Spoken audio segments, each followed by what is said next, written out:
Hello student. स्वागत है आपका मॉडर्न गुरुकुल इंस्टीट्यूट में। आज के इस वीडियो में हम बात करने वाले हैं माध्यमिक शिक्षा मंडल मध्य प्रदेश भोपाल द्वारा सत्र 2023 से 24 के सत्र के अंतर्गत आने वाले जो आपके हिंदी सब्जेक्ट के अंदर जो प्रश्नों के उत्तरों का ये जो वर्गीकरण है, प्रश्नों को किस तरह से बांटा गया है कि कितने नंबर के जो क्वेश्चन हैं वो किस मार्क्स में आएंगे। देखिए, अभी तक के जो आपके ये अंक योजन जो आया हुआ करता था, तो वहाँ पे हमें क्वेश्चनों के नंबर मालूम पड़ जाया करते थे कि इतने मार्क्स के इतने इतने क्वेश्चन इस पार्ट से आएंगे। पर अब ऐसा नहीं है। अब सीधे इन्होंने उन्हें खंडों में विभाजित कर दिया गया है। जैसे अगर हम इसे देखते हैं तो विषय वस्तु, तो क्षितिज भाग तो काव्य खंड जो हमें दे रखा है ये हमें 17 नंबर में बांट रखा है।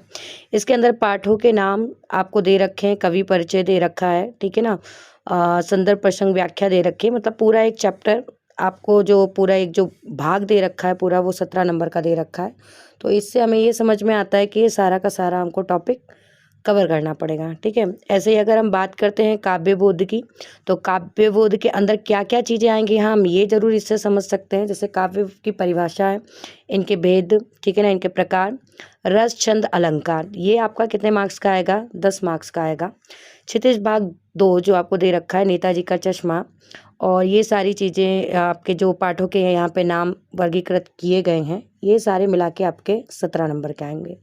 भाषा बोध, अगर हम व्याकरण की बात करते हैं, जैसे संधि, समास, क्रिया भेद, विशेषण, मुहावरे, पंक्तियाँ, ये एक ऐसा हिस्सा होता है कि नॉर्मली अगर हमने जो सभी आपके छठी से हम पढ़ते आते हैं, छठी, सातवीं, आठवीं, नवीं, 10वीं, 11वीं, 12वीं तक ही लगभग समान ही चलते हैं। कुछ में ज़्यादा डीप में पूछे जाते हैं, नहीं तो नॉर्मली हमसे 8 नहीं तो 8 में से मिनिमम 3 या 4 क्वेश्चन हमारे ईजिली इसमें से बन जाते हैं जो हमें आते हैं, ठीक है। कृतिका भाग में अगर हम बात करते हैं तो पाठों पर आधारित ये पाठ्य पुस्तकों से ये विविध में आपसे पूछे जाएंगे, ठीक है ना। अपठित बोध के अंदर यानी कि वो अपठित गद्यांश और पद्यांश जो इस टाइप का होता है, वो पत्र लेखन स्टार्टिंग से हम लिखते आ रहे हैं, निबंध भी हम स्टार्टिंग से ही लिखते आ रहे हैं।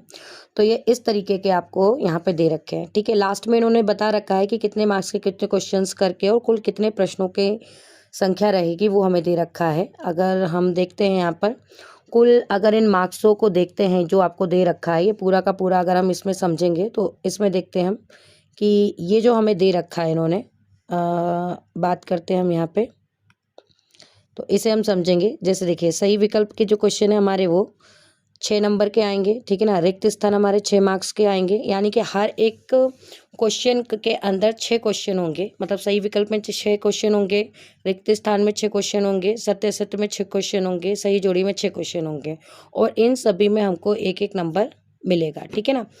एक वाक्य के उत्तर भी ये भी हमारे 6 होंगे, ठीक है ना। इसके बाद हम आगे चलते हैं तो आगे देखेंगे, हम समझेंगे। तो यहाँ पे हम देखते हैं 6 से लेके 12 तक के जो कुल प्रश्न होंगे वो 12 प्रश्न होंगे, और प्रत्येक के अंक कितने होंगे, 2 होंगे। तो अगर हम बात करते हैं, हम इसको समझेंगे तो इससे ये समझ में आता है कि 11 क्वेश्चन ऐसे होंगे जो 2-2 मार्क्स के होंगे आपके, ठीक है ना।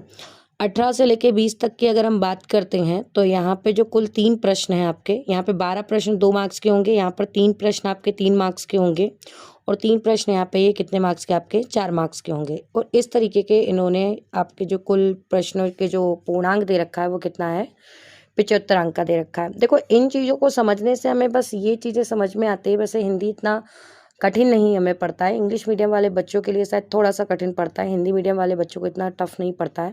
इससे हमें सिर्फ इतना समझ में बहुत अच्छे से आ जाता है कि हमें किस चीज़ को ज़्यादा वेटेज देना चाहिए, किसको ज़्यादा इंपॉर्टेंस देना चाहिए, जिससे हम कम पढ़ के और ज़्यादा से ज़्यादा नंबर प्राप्त कर सकें, ठीक है ना। जैसे कि अगर हम बात करते हैं क्षितिज भाग 2 की, जो आपका काव्य खंड है और ये गद्य खंड है, ये 17-17 नंबर का है, ठीक है। व्याकरण नॉर्मली हमें एक एक बार पढ़ने की ज़रूरत होती है, जो कि नॉर्मली आ जाती है, और पाठों में हम प्रश्नों को अच्छे से पढ़ने की बजाय अगर हम पाठ को ही समझ लें, जिसमें से जो ये कहानी की जो पाठ आपके होते हैं, इनमें आसानी से हम समझ सकते हैंगे, ठीक है ना।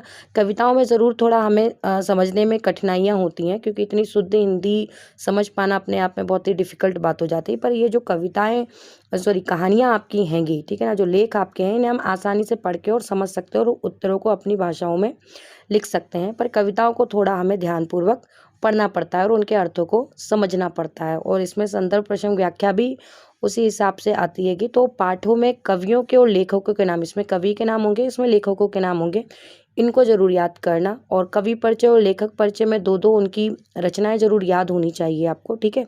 तो इस तरीके से ये आपका हिंदी का आप क्या कर सकते हैं, कवर कर सकते हैं, ठीक है ना।